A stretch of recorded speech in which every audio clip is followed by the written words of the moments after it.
శేర్లింగంపల్లి నియోజకవర్గం Chandanagar division Congress senior నాయకులు మిర్యాల ప్రీతంరావు జన్మదిన సందర్భంగా మిర్యాల ప్రీతంరావు యువసేన ఆధ్వర్యంలో మెడికల్ క్యాంప్ నిర్వహించారు. ఈ సందర్భంగా వారు మాట్లాడుతూ పేద ప్రజలకు ఎల్లవేళలా తాను అండగా ఉంటానని, ఏ సమస్య వచ్చినా పరిష్కరించడం కోసం నా వంతు ప్రయత్నం చేస్తానని అన్నారు.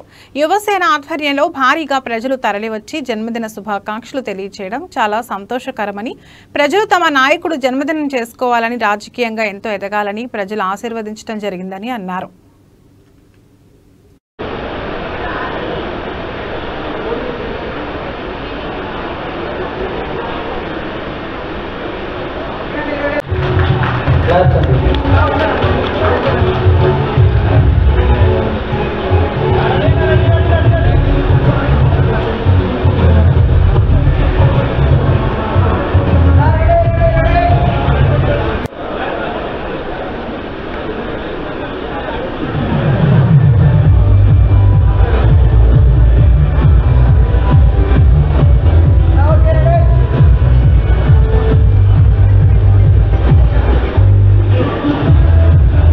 స్వాగతం. మిర్యాల చారిటబుల్ ట్రస్ట్ తరపు నుంచి వారికి ఉదయపూర్వక స్వాగతం సుస్వాగతం.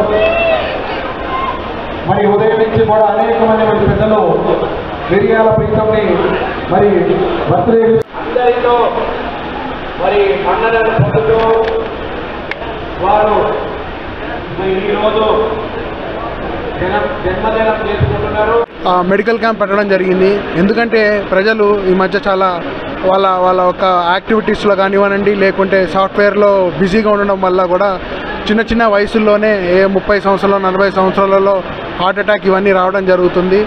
సో ఆ ఆరోగ్యం పట్ల అంత శ్రద్ధ చూపించకపోవడం జరుగుతుంది. సో ఈ ఆరోగ్యం పట్ల శ్రద్ధ చూపించడానికి, అలానే ఇప్పుడు బర్త్డే ఒక పార్టీ అని అంటే అందరూ వస్తారు కాబట్టి ఆ ఒక సందర్భంలో వాళ్ళ యొక్క ఈసీజీ కానివ్వనండి, మనకి హెల్త్ చెకప్లో ఐ చెకప్ కానివ్వనండి, డెంటల్ చెకప్ కానివ్వండి, అలానే వాళ్ళ యొక్క బీపీ కానీ, షుగర్ కానీ, బోన్ డెన్సిటీ కూడా అన్నీ చెక్ చేసి వాళ్ళ పరిస్థితి ఎట్లుందో అని వాళ్ళకి చెప్పడం జరిగింది. దీనివల్ల చాలామంది లబ్ధి పొందుతారని నేను అనుకుంటున్నాను. అలానే మా సంస్థ ద్వారా రానున్న రోజుల్లో కూడా ఎటువంటి సాయం కావాలన్నా కూడా శేర్లింగంపల్లి కాన్స్టిట్యున్సీ పరిధిలో కూడా ఎటువంటి కార్యక్రమాలు కూడా ముందు వెనక పడకుండా ముందుండి కార్యక్రమాన్ని తీసుకెళ్తానని తెలుపుతున్నాను. అలానే ఎవరికైనా కూడా ఎలాంటి ఆపదున్నా కూడా, ఎలాంటి అవకాశాలు ఉన్నా కూడా, ఏమైనా కావాలన్నా కూడా మమ్మల్ని ఎప్పుడు సంప్రదించగలని కోరుకుంటూ ఈ యొక్క అవకాశం ఇచ్చిన అందరికీ పెద్దలకి, అలానే టీవీ ఛానల్ అందరూ కూడా నా కృతజ్ఞతలు, ధన్యవాదాలు. ఈరోజు మరి నా జన్మదిన సందర్భంగా చందానగర్ డివిజన్లో క్రిస్టల్ గార్డెన్స్లో మెడికల్ క్యాంపు, అలానే కేక్ కటింగ్, భోజనాలు ఏర్పాటు చేయడం జరిగింది. మా యొక్క మిర్యాల రాఘవ చారిటబుల్ ట్రస్ట్ తరఫున ఎప్పటి నుంచో కూడా ఎన్నో సామాజిక కార్యక్రమాలు కానీ, సేవ కానీ చేస్తూ వచ్చాము.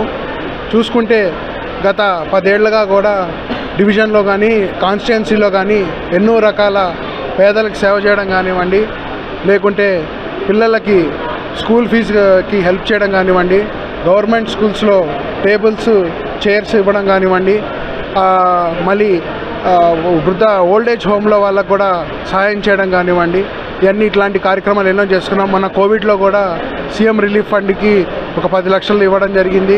అలానే ఒక 40 లక్షల వాల్యూ గ్రాసరీస్ ఏదైతే ఉన్నాయో, నిత్యావసర సరుకులు ఏవైతే ఉన్నాయో వీటిని